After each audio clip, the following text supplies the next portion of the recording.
Hello everybody, Drywall Repairman here. Hey, on this job we're just doing a popcorn ceiling removal. I don't do many popcorn ceiling removals just because it takes 2 or 3 guys on the job. It's a very tedious process with masking off. The rooms have to be empty. You're dealing with water, mud. It's a big mess. So if you do a popcorn ceiling removal, you probably just want to do a room at a time. And when you do these rooms, they have to be empty. It can't be full of furniture and stuff because you have to mask off everything. You have to seal up the plastic. And you're going to have to spray the ceiling with water. So we're going to go through and you're just going to watch the process. I use a plastic. I'm going around on stilts. Make it easier so I'm not up and down ladder. So I'm taking my 12-foot plastic and I'm basically put some plastic on the floor. And then I'm going to run it around all the walls. I use a little staple gun. You have to use a staple gun. It's not a standard staple gun. It's a J21 staple gun, just a 1/4 inch or 1/8 inch staples. I've even seen some guys use tacks. The reason why we want to staple up the plastic and put staples in the tape is when you wet the popcorn, the water gets on the masking tape and then it'll just peel down. Especially when you start scraping it and doing a texture, all your plastic will come falling down. So that's why I like to use staples to make sure it doesn't fall in. Of course, you're going to get a bunch of staple holes, but that's the only way of doing this without your plastic falling down with water. I just basically curl up the plastic. That way I get a staple. I go every few feet or so, put a staple in just to tack the plastic up. I keep it, a ½ inch or less away from the ceiling, and then I'm going to take 1.5 inch masking tape and run it around. Get it all sealed up. Also in my masking tape, I'll add a staple here and there. Like I said, these are not standard staples. These are little tiny staples just to tack up the plastic, tack up the masking tape. If you're doing a project on your own, it's easy, but you just want to do a room at a time. If you're trying to do the whole house at once, you're going to be overwhelmed with work and labor. I do drywall every day, and this is still a labor-intensive project to do it correctly. We like to do, first thing is we spend a couple hours, we get everything that we're going to do in 3 rooms here, and we're going to spend the morning getting it all masked off, get the floor masked off. The plastic goes down to the floor, and then once it touches the floor plastic, you can either tape it up or you can use a spray glue. So basically you're working inside a big trash bag. You're going to scrape it with water and mud. You want to be able to just fold all this up and get it out of there. There will be some mess. Also, popcorn ceilings, you'll notice some of them have a gloss paint. If you have gloss paint on your popcorn ceilings, it's going to be very, very difficult to remove. When there's a flat paint and it almost looks like there's no paint on it, like a chalky looking popcorn ceiling, it's going to come off like nothing. You just wet it and it'll come right off. But once it's been painted, it's going to be more labor intensive to remove it. If your ceilings have been painted with a glossy paint, you probably want to hire a professional to do it because it's going to be a real challenging process to try to remove that popcorn. You're going to have to pre-scrape the areas, then get some water to try to penetrate that gloss paint, and you're going to do a lot of damage to the actual sheetrock trying to remove the popcorn ceiling. But we're just going to go through here. The step process is get everything masked off, get it ready. The guy I'm working with, he's using a bug sprayer, electric bug sprayer, and he's spraying warm water on the ceiling. Just getting it wet. It's not dripping wet. You got to get it wet. Some guys I work with come in with a spray hose, like the garden hose, and just mist the ceiling. That way is more productive. You get more water on the ceiling. You're not trying to soak the ceiling. You just want to get enough water on it. And if you do get some dry spots, you can go back and re-wet it. So go ahead and wet down the ceilings. Scraping, there's a lot of tools out there, gimmick tools. Just use a straight 6-inch knife. A nice straight 6-inch knife, you can get into the right angle and scrape it. You're not trying to stand the knife up. You're trying to lay the knife flat where you're almost touching the ceiling when you're scraping. That way you're just scraping it off. You're not leaving no residue, no popcorn. You're getting it all off. And then once you get it all scraped off, you want to go through the angles and kind of take the edge of your knife, or you can take a razor blade, clean up all the angles. You want to make sure you get all the popcorn off. You don't want to leave a residue. You don't want to have to go through and sand this stuff. If there's still residue, maybe you're going to have to re-wet it and then re-scrape it, do a second scrape. But you just want to take your time. That's why you want to just do a room at a time. I get calls from jobs all the time. People say, hey, I scraped the popcorn myself. Can you come in and texture? And most of the time I just tell them no thank you, because they never scraped it correctly. So it ends up being more work. But you want to get the ceiling all ready, get the walls all ready, masked off, get the floors all ready. Any runners, have a hose outside ready to go so you can rinse off your shoes, because this stuff is messy and tracking. So wherever you're going to be walking, you want to have plastic and tarps, because it's a big mess. Getting it all masked off, so just go ahead and watch the process. We're going to get it masked off, we're going to wet it, we're going to scrape it really good, make sure all the angles are cleaned up. Then I'm going to go through and I'm going to touch up everything using a hot mud. I'm using a 20-minute. I'm going to touch up all the rows of nails and all the joints. If there's any stress cracks, you're going to have to tape those stress cracks and repair them. Any pop nails, you're going to have to hammer them down. Any loose sheetrock, you're going to have to tighten it up with screws. So you're going to have to go through, after you scrape this, it's not ready for texture. You're going to have to go through and repair, especially all the rows of nails. You're going to have to touch up. You're going to need at least 1 to 2 more coats of mud on everything before you do any type of texture. A lot of jobs I go into, they think they scrape it and it's ready for texture or ready for paint. No. When they did these popcorn ceilings originally, they knew it was going to get covered with popcorn, so all they did usually was just tape the sheetrock and maybe do a first coat minimum and then spray the texture heavy. So once you scrape it, most of the time everything underneath has only been coated once. If you're lucky, it's been coated twice, but you're still going to have to touch it up no matter what. With this one, I'm going to touch it up with a 20-minute, and then I'm going to follow through with a regular joint compound and touch it up even more to make it nice. If you don't scrape your popcorns correctly and they're all gouged up, all the sheetrock's gouged up, all kinds of imperfections, you know what? You're going to have to skim out, smooth your whole ceilings. So if you're not confident in scraping the popcorn ceilings yourself, just hire a professional. It's not as expensive as you think. And by hiring a professional, do it correctly. It's an investment in your property. It's not an expense if you're able to get that money in return if you sell your property. Anytime most people go into a house and they see popcorn ceilings, it's a deal breaker on a home sale. So scraping the popcorn ceilings is probably the best, easiest, cheapest thing you can do right away when you buy a property. Just remove those popcorns, update the texture, and it's the best thing you can do to the property to upgrade the home value. Different types of textures. A lot of people want to match what's on the walls. That's fine. Or you can do an updated texture like a smooth texture or a skip trowel, something that's updated. That's what I prefer. The spray textures are older textures. Like this one, we're going to end up turning around doing a spray knockdown, so it's a lot more work. So you're basically removing a 50-year-old style texture and you're putting on an old style texture back on it. So that's why I like to do updated textures, even though it's not going to match the what's on the walls, but you got an updated ceiling. Especially on higher ceilings, you do like a smooth or a Santa Fe smooth. It really makes the ceiling feel taller and brighter and wider and everything. So certain textures just change the feel of the room. But we're just going to get this scraped off and you're going to see the process. I just had the camera watching me as I work. There's not really going to be volume because I am working with another guy, and you know, we do construction talk and stuff like that. So we're just going to watch and learn scraping popcorn ceilings. It takes forever. It's a long process. You want to push down your masking tape, make sure everything's sealed up, plenty of staples. You don't get enough staples in, like I said, once you start scraping that heavy popcorn, the popcorn will fall into the plastic and it'll rip your plastic down to the floor.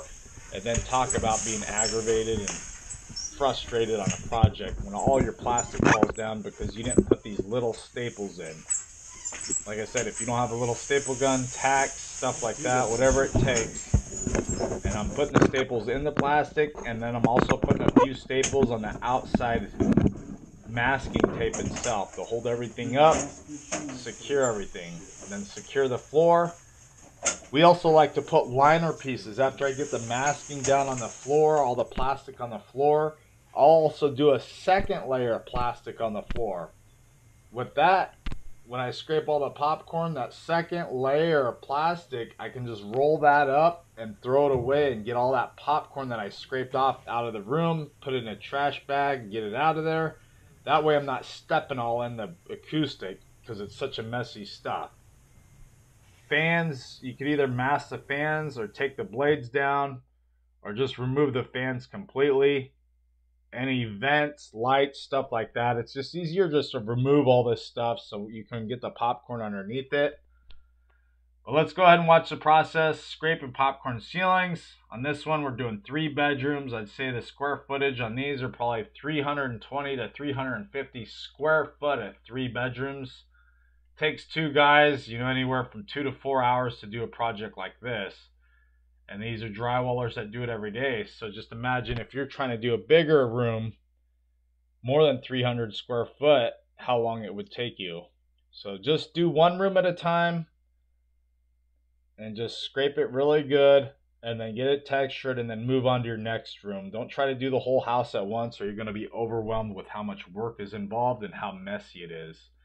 Then your house is just going to look like a big dirty construction site for a long time because you can't get the energy to finish the job completely. So just one room at a time, get it all masked off, scrape it up, first coat, second coat, then you're ready for any texture design that you choose. If you want to leave it smooth, do 3-coat process. 3 coats and maybe sand it really good and then it'll be good enough. If it's really chewed up, really bad underneath the popcorn, like I said, you're going to have to skim it all out. Skim it all out with a joint compound and then maybe touch it up and then just sand it and you leave it smooth or do your next texture. So that's why you want to take your time, scrape it good with a nice straight 6-inch knife so you don't have to do more touch up and more skimming out than need be. If you scrape it good enough, it's ready to go. Just needs a quick first coat, touch it up, texture. But hey, watch along this video. Hope you like it. It's very long, so you can fast forward. Also, I really do like it if you can give me a like, comment, subscribe. I know some of these videos are very tedious, but this is what I do every day. You think watching this is tedious? Try doing this just so you can put some food on the table. But we're just doing some drywall here. This watch and learn basic channel. I'm not going to sit here for an hour and a half talking about it. So this is introductory. So go ahead and watch it and you see how we get the popcorn removed on this job. Hey, thanks for watching.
So once you go through and get everything all touched up, first coated and second coated and touched up, you're ready for texture.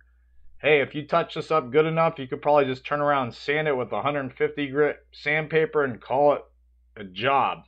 It wouldn't be a perfect smooth wall, but it'd be pretty smooth and pretty nice for a nice primer and paint. But out here we're matching what's on the walls. Once you get everything ready for texture, go ahead and do your texture process. There's several textures out there you can pick from. I also have a playlist showing different type of textures. Get your areas all textured, and then once you get it textured, I know you're tempted to just leave the plastic up because you know you're going to have to paint it. But no, you want to pull your plastic down right when you're done texturing to get all that mess out of there. Any staples you missed, pull those staples out with a knife or anything to get all those staples out. Wipe everything clean, clean up the job. Treat it as a completed job. You know you're going to have to mask off, start all over when you do a painting process. You don't want to leave caked mud all over plastic and then turn around and paint it. Sometimes if you get mud in the angles and then you go to pull that masking the next day or so, it's going to rip the paper and the mud off the ceilings. That's why you always want to pull your plastic when you're done with the drywall process, always. With whatever job it is, don't leave it up overnight because you think you're going to paint and try to save some time and money by not remasking. Always pull your masking, get it cleaned up. Basically treat any drywall project once you're completed as a finished product and start over the next day with your masking and setup. Double view everything. Sometimes if you're working on stilts or ladder, you want to take a different view from the ground and make sure you didn't miss anything as you're working along. Sometimes you'll forget a spot here and there. So just double check everything. Make sure everything looks good to go. And basically you could keep touching up until you turn blue in the face. It's your house, so you dial it in and get it as perfect as you want. If you're not so much a perfectionist, hey, just scrape it and touch it up and call it a day. If you're really perfectionist, sometimes guys will do 2, 3, even 4 coats. If you're really a perfectionist, you would do a tight skim coat with the joint compound. Really tight skim coat over everything, and that would make it nice and perfect. Once you get everything textured, cleaned up, I also like to caulk the angles before you primer. Caulk all the angles, and then always primer ceilings before you paint. You have to primer these especially because they'll soak up all your paint. Hey, I hope you like this video. Please subscribe, like. Hey, thanks for viewing.